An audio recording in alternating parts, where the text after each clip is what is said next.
माली के जंगल में टुनटुनी अपनी माँ टूनी चिड़िया, पिता टुन्नू चिड़ा और अपने भाई गोलू चिड़ा के साथ रहती थी। टुन्नू चिड़ा और टूनी चिड़िया बांस की टोकरियाँ बनाकर बाजार में बेचा करते थे। टोकरी ले लो टोकरी, बांस से बनी सुंदर सुंदर टोकरी ले लो, नए नए डिजाइन की टोकरी ले लो। इस तरह से सुबह से शाम दोनों पति पत्नी टोकरी बेचते और शाम को अपने बच्चों के लिए भोजन लेकर घर आते। बच्चे उन्हें देखकर खुश हो जाते। मम्मा आ गई, पापा आ गए। मम्मा पापा आज क्या लाई हो हमारे लिए? टुनटुनी ये देख, आज मैं सबके लिए दही कचौड़ी लेकर आया हूँ। खाकर तो देख कितनी स्वादिष्ट बनी है। आगे देखने से पहले आपको सिर्फ एक छोटा सा कांटा चुभ जाए तो दर्द होने लगता है, पर वो एक बाप ही है जो रोजाना अंगारों पर चलकर आपके लिए 2 वक्त की रोटी का इंतजाम करता है। तो उस प्यारे से पापा के लिए एक लाइक और सब्सक्राइब जरूर कर देना। साथ ही अपने प्यारे से पापा के लिए ये वाला इमोजी जरूर सेंड। नहीं पापा, मैं दही कचौड़ी नहीं खाऊंगी, मैं तो जलेबी खाऊंगी। आपने मुझसे वादा किया था सुबह की आप जलेबी लेकर आएंगे। हाँ हाँ टुनटुनी बेटा, मैं तेरे लिए जलेबी भी लेकर आया हूँ। वो तो मैं तुझे कचौड़ी भी खिला रहा था। अगर तुझे नहीं खानी तो रहने दे। अरे पापा, आप दोनों चीजें हम सबके लिए लेकर आए हो, अब तो मैं बड़े मजे से खाऊंगी। फिर सभी मिलकर कचौड़ी जलेबी खाते हैं और खाकर सो जाते हैं। अगली सुबह टुन्नू चिड़ा और टूनी चिड़िया बाजार में टोकरी बेच रहे थे। तभी एक तेज तूफान आता है और उनको अपने साथ ले जाता है। टुन्नू और टूनी चिड़िया उड़ते उड़ते पेड़ से टकरा जाते हैं, जिसकी वजह से उन दोनों की मौत हो जाती है। ये खबर सुनकर टुनटुनी चिड़िया की मौसी सुंदरी कौवी और मौसा कालू कौवा वहाँ आते हैं। हाय, ये क्या हो गया भगवान? इन दोनों छोटे छोटे बच्चों को कौन देखेगा, कौन इनका ख्याल रखेगा? आपने ये क्या कर दिया भगवान? इन छोटे छोटे बच्चों पर दया करिए। टुनटुनी चिड़िया की मौसी सुंदरी कौवी और मौसा कालू कौवा रोने का झूठ मूठ दिखावा करने लगते हैं। ये बच्चे अनाथ हो गए, यहाँ इनकी देखभाल करने वाला कोई नहीं। अब हम इन्हें अपने साथ लेकर चलते हैं। सुंदरी कौवी और कालू कौवे ने टुनटुनी चिड़िया का घर बेच दिया और दोनों भाई बहन को लेकर अपने घर जाने लगे। सुंदरी कौवी और कालू कौवा किसी तरह उन्हें अपने घर लेकर पहुंचते हैं। कुछ दिनों तक दोनों ने बच्चों को खूब लाड प्यार दिया, लेकिन जल्दी ही उनका असली रूप सामने आ गया। एक दिन, ओ महारानी, कब तक सोती रहेगी? सुबह हो गई, जल्दी से जंगल जा और लकड़ियाँ लेकर घर आ। भोजन बनाने में देर हो रही है। मौसी जी, ये जंगल कहाँ है? मैं कभी जंगल नहीं गई, मैंने तो जंगल को देखा भी नहीं है। मैं कैसे लकड़ियाँ लेकर आऊंगी? ओहो, तू किसी काम की नहीं। अरे नदी पार करना और सीधे चले जाना, जंगल मिल जाएगा। तभी टुनटुनी चिड़िया का भाई गोलू चिड़ा कहता है, दीदी मैं भी चलूंगा आपके साथ जंगल, मुझे भी ले चलो अपने साथ। मैं यहाँ अकेले नहीं रह पाऊंगा। तू क्या करेगा जंगल जाकर? चल, घर के बहुत सारे काम पड़े हैं, चलकर उन्हें कर। सुंदरी कौवी गोलू चिड़ा को जोर से चिल्लाकर उसे मना कर देती है और फिर टुनटुनी चिड़िया अकेले जंगल चली जाती है और वहाँ जाकर एक पेड़ से लकड़ियाँ काटने लगती है। तभी पेड़ से आवाज आती है, मुझे मत काटो, मुझे दर्द हो रहा है। पेड़ की आवाज सुनकर टुनटुनी चिड़िया इधर उधर देखने लगती है। अरे ये मैं ही बोल रहा हूँ, तुम इधर उधर मत देखो, मुझे मत काटो, तुम्हारी बड़ी कृपा होगी। पेड़ अंकल, अगर मैं लकड़ी काट कर घर नहीं ले गई तो मेरी मौसी मुझे बहुत मारेगी, मुझे और मेरे भाई को खाना भी नहीं देगी। क्या तुम्हारे मम्मी पापा नहीं है? पेड़ अंकल, मेरे मम्मी पापा मर गए, मैं और मेरा भाई अनाथ है। मैं अपनी मौसी के साथ रहती हूँ। मेरी मौसी बहुत ही जालिम है। हम दोनों भाई बहन से घर के सारे काम करवाती है और हम काम की ना सुने तो वो हमें खाना भी नहीं देती। फिर हमें ऐसे ही भूखे पेट सोना पड़ता है। और तो और उन्होंने हमारा घर भी बेच दिया। अच्छा तो ऐसी बात है, तुम रो मत, मैं अभी तुम्हें ढेर सारी लकड़ियाँ देता हूँ। टुनटुनी चिड़िया ने लकड़ियों का गट्ठर बनाया और उसे घर लेकर आ गई। समय गुजरने लगा। एक दिन सुंदरी कौवी कालू कौवे से बात कर रही थी। कालू जी, ये दोनों तो मेरे गले की हड्डी बन गए हैं। मैं इनसे कैसे पीछा छुड़ाऊंगी? तुम्हें कुछ ना कुछ तो करना ही होगा। सुंदरी, तुम चिंता मत करो, मैं इन दोनों को जहर देकर मार डालूंगा। मैं बाजार से जहर खरीद कर ले आऊंगा, तुम रात में इन्हें दूध में डालकर दे देना, सारा किस्सा ही खत्म हो जाएगा। रात को जब सुंदरी कौवी दूध में जहर मिलाने लगी, तभी गोलू चिड़िया ये सब देख लेता है और टुनटुनी चिड़िया से कहता है, दीदी, जब मौसी दूध लाए तो उसे मत पीना, क्योंकि मौसी ने उसमें जहर मिला दिया है। मैंने खुद अपनी आंखों से देखा। गोलू भाई, ये मौसी अब हमें मारना चाहती है। चल हम जल्दी से जंगल में चलते हैं। वहाँ मेरा एक पेड़ दोस्त है, वो हमारी मदद जरूर करेगा। फिर दोनों चुपके से नदी पार जंगल चले जाते हैं। वहीं सुंदरी और कालू कौआ उन दोनों को ढूंढते रह जाते हैं, लेकिन वो उन्हें कहीं नहीं मिलते।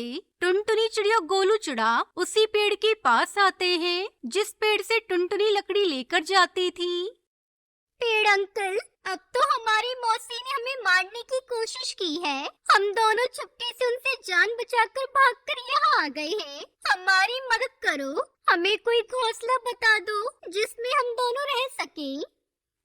अरे टुनटुनी, तुम्हारे साथ इतना सब हो गया। चलो कोई बात नहीं, तुम एक काम करो, नदी के पास कुछ बांस रखे हैं, उन्हें मेरे पास ले आओ और मेरे से तुम कुछ लकड़ियाँ ले लेना। मैं तुम्हें बांस का घर बनाना बता दूंगा और तुम दोनों भाई बहन मेरी एक डाल पर बांस का घर बना लेना। शुक्रिया पेड़ अंकल, आपने मुझ गरीब चिड़िया की इतनी मदद की है। अरे टुनटुनी चिड़िया, तुम मेरी बहुत अच्छी दोस्त हो और मैं तुम्हें ऐसे परेशान नहीं देख सकता। ठीक है, अब जल्दी से नदी के पास जाओ और बांस लेकर आओ, नहीं तो रात होते ही वो बांस भी दुष्ट पक्षी ले जाएंगे। उसके बाद टुनटुनी चिड़िया नदी के पास से बांस लेकर आती है और पेड़ के कहने पर एक सुंदर सा बांस का घर बनाती है। वाह दीदी, आपने तो कितना अच्छा घर बना दिया। अरे गोलू, ये सब तो पेड़ अंकल की मेहरबानी है। उनके कहने पर ही मैंने इतना सुंदर बांस का घर बनाया है। फिर टुनटुनी चिड़िया उसी पेड़ से लकड़ी बेचकर अपना और अपने भाई का गुजारा करने लगती है और खुशी खुशी अपने भाई के साथ रहने लगती है।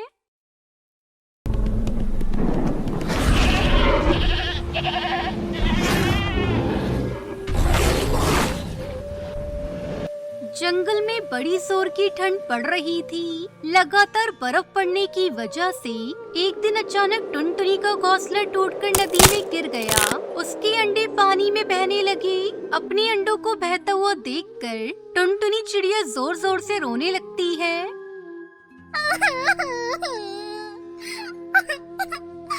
बंटी जी, अरे ओ बंटी जी, जल्दी से मेरे अंडों को बचाइए, कहीं मेरे अंडे मुझसे दूर न हो जाए। नदी का बहाव बहुत तेज है, बहते हुए मेरे अंडे कहीं दूर न चले जाए। जल्दी बचाइए बंटी जी। टुनटुनी, तुम मत रो, मैं अपने अंडों को कुछ नहीं होने दूंगा। मैं अभी उन्हें लेकर आता हूँ। कहानी में आगे बढ़ने से पहले एक माँ जो खुद तो भूखी सो जाएगी लेकिन अपने बच्चों को कभी भूखा सोने नहीं देगी, उस माँ के लिए इस वीडियो को लाइक करके चैनल को सब्सक्राइब कर देना। बंटी कबूतर नदी में अंडे पकड़ने की कोशिश करता है। किसी तरह उसने एक अंडे को बचा लिया, लेकिन दूसरा अंडा पानी में अभी भी बहे जा रहा था। उसे पकड़ने के लिए बंटी कबूतर बहुत ही कोशिश कर रहा था, लेकिन नदी का बहाव इतना तेज था कि अंडा और बंटी कबूतर दोनों टुनटुनी की आंखों से बहते हुए ओझल हो गए। अरे ये क्या हो गया? हे भगवान, मेरे पति की रक्षा करना, मेरे अंडे की भी रक्षा करना। हे भगवान, उन्हें कुछ मत होने देना। जंगल की ठंड टुनटुनी पर कहर बनकर टूटी थी। वो अपने एक अंडे को लेकर कालू कौवे के घर जाती है। कालू भैया, अरे ओ कालू भैया, जल्दी दरवाजा खोलो, मेरे ऊपर बहुत बड़ी मुसीबत आन पड़ी है। मेरी मदद करो कालू भैया, मदद करो। कालू को और सुंदरी कौवी भी ठंड की वजह से वो दोनों अपने घर में दुबके हुए थे।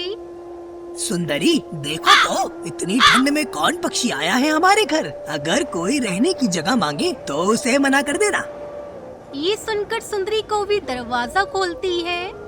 क्या हुआ चिड़िया, इतनी ठंड में अंडा लेकर कहाँ घूम रही हो? अंडे को ठंड लग जाएगी, जल्दी अपने घर जाओ। सुंदरी बहन, मेरे ऊपर मुसीबतों का पहाड़ टूट पड़ा है। मेरा घर इस ठंड में टूट गया। मेरे पति अंडे को बचाते हुए अंडे के साथ वो भी पानी में बह गए। कृपया करके मुझे अपने घर में शरण दे दो सुंदरी बहन। मेरे अंडे से बच्चा होने वाला है। अगर मेरे बच्चे को ठंड लग गई तो ये भी मर जाएगा। मैंने अपने पति और एक अंडे को तो खो दिया, इस अंडे को मैं खो नहीं सकती। सुंदरी बहन, मुझ पर रहम करो। अरे टुनटुनी चिड़िया, मैं तो तुम्हें अपने घर में रख लेती, पर कालू ने ऐसा करने से मना किया है। तुम कहीं और जाओ, मैं तुम्हारी कोई मदद नहीं कर सकती। रोती बिलखती टुनटुनी अपने अंडे को लेकर दर दर भटक रही थी, पर किसी ने उसकी मदद नहीं की। आखिरकार थक हार कर उसने एक मिट्टी के ढेर पर अपना अंडा रख दिया और खुद भी वही ठंड से बचने के लिए बैठ गई। अब मेरी कौन मदद करेगा? ऐसी ठंड में कैसे खुद को और अपने अंडे को बचाऊं? कुछ तो रास्ता दिखाओ भगवान। मैं अपना चिड़िया क्या करूं? इस मतलबी जंगल में किससे मदद मांगूं? कोई रास्ता तो दिखाओ। तभी उस मिट्टी के ढेर से आवाज आती है। ए नन्ही चिड़िया, तुम क्यों रो रही हो? मुझे बताओ, क्या परेशानी है तुम्हें? अरे, ये आवाज कहाँ से आ रही है? वो कौन है यहाँ? ये आवाज मिट्टी से आ रही है। मैं एक जादुई मिट्टी हूँ, तुम्हारी मदद करना चाहता हूँ। मेरी मदद तो जंगल के किसी पक्षी ने नहीं करी। मुझे इस ठंड के कहर से बचा लो। मैं और मेरा अंडा ठंड में कहीं जम न जाए। वो पेड़ देख रहे हो सबसे ऊंचा? आज तक वहाँ कोई पक्षी अपना घोंसला ना बना सका। तुम वहाँ बस अपने अंडों को लेकर किसी तरह पहुँचो। टुनटुनी चिड़िया जैसे तैसे करके अपना अंडा लेकर उस ऊंचे पेड़ पर पहुंची। तभी वह एक चमत्कारी रोशनी से एक मिट्टी का घर बन जाता है। टुनटुनी उस घर में घुसती है और वहाँ हर तरह की चीज रखी हुई थी और वो घर गर्म भी था। ये देखकर टुनटुनी चिड़िया बहुत खुश होती है। हे ऊपर वाले, तेरा लाख लाख शुक्र है, तूने मुझे इस ठंड के कहर से बचा लिया, वरना मेरा और मेरे अंडे का क्या होता। टुनटुनी चिड़िया उस मिट्टी के घर में रहने लगी। ऐसे ही कुछ दिन बीत जाते हैं। तभी वहाँ से गुजर रही एक चील की नजर उस मिट्टी के घर पर पड़ती है। ओए ओए, ये क्या? मैंने तो आज तक इस पेड़ पर कभी कोई घर नहीं देखा। अचानक से ये घर कहाँ से टपक गया? चलो अच्छा है, मुझे तो मेरा शिकार मिल गया। वैसे भी काफी दिनों से मैंने किसी पक्षी को नहीं खाया। ये कहकर वो जालिम चील उस मिट्टी के घर के पास जाता है और जोर से आवाज लगाता है। ओए ओए, अरे इस घर में कौन छिपा बैठा है? जो भी है जल्दी से बाहर निकल, वरना। उस चील की आवाज सुनकर टुनटुनी चिड़िया खिड़की में से कहती है, ये जालिम चील, तू यहाँ से चला जा। ये मेरा मिट्टी का घर है। मैं इस घर में से बाहर नहीं निकलूंगी। तुम्हें जो करना है कर लो।